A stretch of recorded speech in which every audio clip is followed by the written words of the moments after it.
ये चंद्रशेखर रावण अपने आप को अशोक सम्राट का वंशज बताता था, लेकिन आज ये भीम आर्मी का जो चंद्रशेखर रावण है, ये आज हमें कहीं पर भी दिखाई नहीं दे रहा है। अब जो है कम से कम 10 दिन बीत गए हैं जो अशोक स्तंभ है उसको तोड़े हुए। जो मुस्लिम की भीड़ थी, जो वहां पर हजरत अली दरगाह थी या फिर जो कोई ऐसी दरगाह वर्गा करके थी, नाम शायद ठीक से मुझे याद नहीं है उसका, उसमें जो है अशोक स्तंभ लगा हुआ था। तो वहां पर भीड़ ने आकर के पत्थरों से उस अशोक स्तंभ को तोड़ दिया, मिटा दिया। लेकिन जो दोस्तों, आज भी हम जो है तरस गए अशोक सम्राट के जो वंशज हैं इनकी दो उस बातों को सुनने के लिए, दो शब्द सुनने के लिए, कि ये जो है आकर के किसी बिल में जहां पर ये छुपे हुए हैं उस बिल से ये निकल करके अशोक स्तंभ पर जो हमला हुआ है उस पर जो है आकर के ये बात करें। लेकिन दोस्तों, ये शायद हमारा सपना सपना ही रह जाएगा। जो चंद्रशेखर रावण जी हैं वो आकर के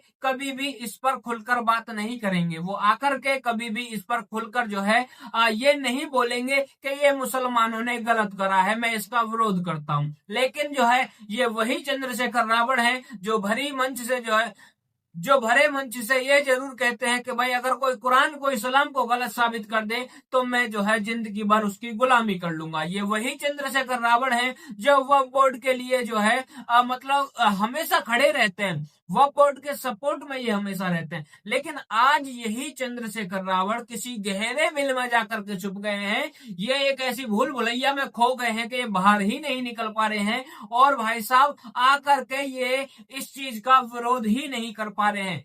क्यों नहीं कर पा रहे हो चंद्रशेखर रावण जी? विरोध में आपसे पूछना चाहता हूं, आखिर इन लोगों के साथ में आपका क्या रिश्ता है? अगर ये लोग अशोक स्तंभ को भी जो है मिटा देते हैं तो भी आप चुप रहते हो। अगर ये लोग पश्चिम बंगाल के अंदर दलित माँ बहनों के साथ में गलत भी करते हैं तो भी आप चुप रहते हो। और ये लोग अगर ये बोल दें कि हम संविधान को नहीं मानेंगे, हम अपने कुरान को, शरीयत को मानेंगे, और बोलते ही हैं, जबकि ये नेशनल टीवी पर भी बोल देते हैं, ये नेशनल न्यूज पर भी बोल देते हैं, तो जब भी आप चुप रहते हो। आखिरकार क्या रिश्ता है आपका इन टोपी वालों से, मैं पूछना चाहता हूँ। आखिरकार आप आकर के खुलकर ये क्यों नहीं बोलते कि भाई साहब ये जो है टोपी वाले गलत हैं? जो भी व्यक्ति, मैं ये नहीं बोल रहा हूं चलो सबको बोलो, सबको बोलना भी नहीं चाहिए, लेकिन जो व्यक्ति गलत है उसके लिए तो आप बोल सकते हो, लेकिन आप नहीं बोलते हो। और भीम आर्मी के जो चूजे हैं,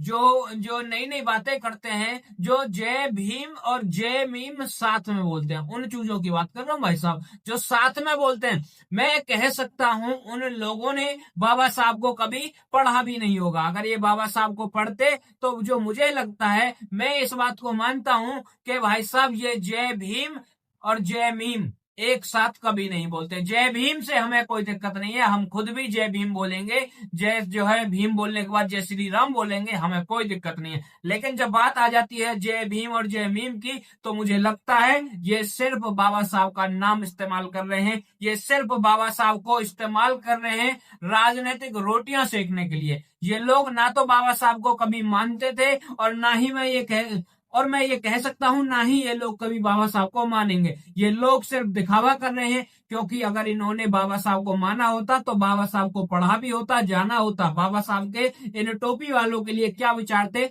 ये भी इनको पता होती, इन्होंने वो पुस्तक पढ़ी होती जो कि बाबा साहब ने लिखी है, भारत और पाकिस्तान का विभाजन।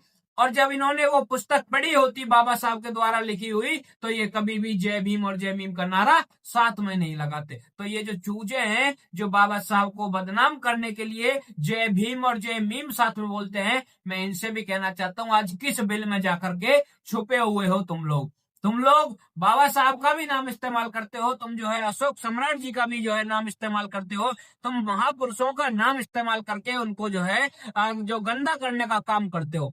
लेकिन जब आप सभी को पता है बाबा साहब ने जो है नोट पर अशोक स्तंभ छपवा दिया, और जो अशोक सम्राट है उन्होंने तो अशोक स्तंभ की जो है स्थापना ही कर दी, और ये जो है दोनों का अपने आप को वंशज बताते हैं। लेकिन फिर भी आज जब टोपी वालों ने ये प्रहार कर दिया अशोक स्तंभ पर, ये वार कर दिया अशोक स्तंभ पर, ये चुप है। अशोक स्तंभ भाई साहब किसी धर्म से जुड़ा हुआ नहीं है, ये भाई साहब इस देश की पहचान है, ये इस देश की पहचान है, और देश की पहचान पर पत्थर बरसा दिए।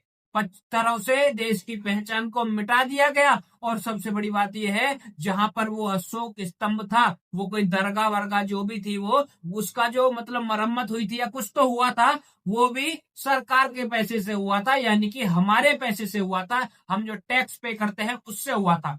ये जो टोपी वाले लोग हैं जो ये कह रहे हैं कि भाई साहब हम जो है मूर्ति पूजा में विश्वास नहीं रखते, तो मैं तुमसे कहना चाहता हूँ भाई साहब, कौन सी मूर्ति? ये कोई भगवानों की मूर्ति तो थी नहीं, देश का जो है चिन्ह था, देश की पहचान थी। और इसको जो है तुम ये कहते हो कि मूर्ति जो पूजा होता है उसका प्रावधान नहीं है हमारे उसमें। तो भाई साहब, ये जो तुम इसको छुपाने की कोशिश कर रहे हो ना अपनी गंदी हरकत को, ये छुपने वाली नहीं है। आगे बात समझ में, अगर तुम इतने ही जो है ज्यादा नापसंद करने वाले लोग हो, तो मैं कहना चाहता हूँ जो तुम हज यात्रा के लिए जाते हो, पासपोर्ट वीजा बनवाते हो, उन पर भी तो अशोक स्तंभ होता है, उसको भी जो है मत लिया करो। जेब में जो नोट रख लेते हो, उन नोटों को भी मत लिया करो। समझ आ गई बात? और सबसे बड़ी बात यह है दोस्तों, जितने भाई मुझे इस वीडियो को मेरे और सबसे बड़ी बात यह है दोस्तों, जो चंद्रशेखर रावण है और जो भीम आर्मी के लोग हैं, जो कहीं ना कहीं अपने आप को बाबा साहब का वंशज और अशोक सम्राट जी का वंशज बताते हैं, मैं कहना चाहता हूं अगर अभी भी थोड़ी बहुत शर्म बची है तो आकर के खुलकर इनके लिए बोलो। और दूसरी बात यह है, मैंने अब से पहले भी कहीं पर एक वीडियो डाला था, उसमें एक बंदे ने लिखा कि भाई जो चंद्रशेखर रावण है उसकी सरकार नहीं है, सरकार तो मोदी जी की है। तो मैं बता दूं, मोदी जी ने तो जो करना था वो कर दिया, जिन्होंने ये काम करा वो जेल के अंदर हैं, उनके ऊपर एफआईआर हो गई। लेकिन सवाल यह है, जो हर मुद्दे पर आवाज उठाता है चंद्रशेखर रावण, जो ये वक्फ बोर्ड के लिए खड़ा हो जाता है चंद्रशेखर रावण, आज क्यों खड़ा नहीं हुआ? आज क्यों जो है ये इनका विरोध नहीं कर रहा है? अगर किसी के पास जवाब हो तो जवाब जरूर देना। जितने भाई इस वीडियो को देख रहे हैं आगे तक पहुंचाना, और इस वीडियो को अपने सभी जितने भी भाई बहन हैं उनके पास पहुंचाओ और दिखाओ चंद्रशेखर रावण और भीम आर्मी के लोगों की सच्चाई।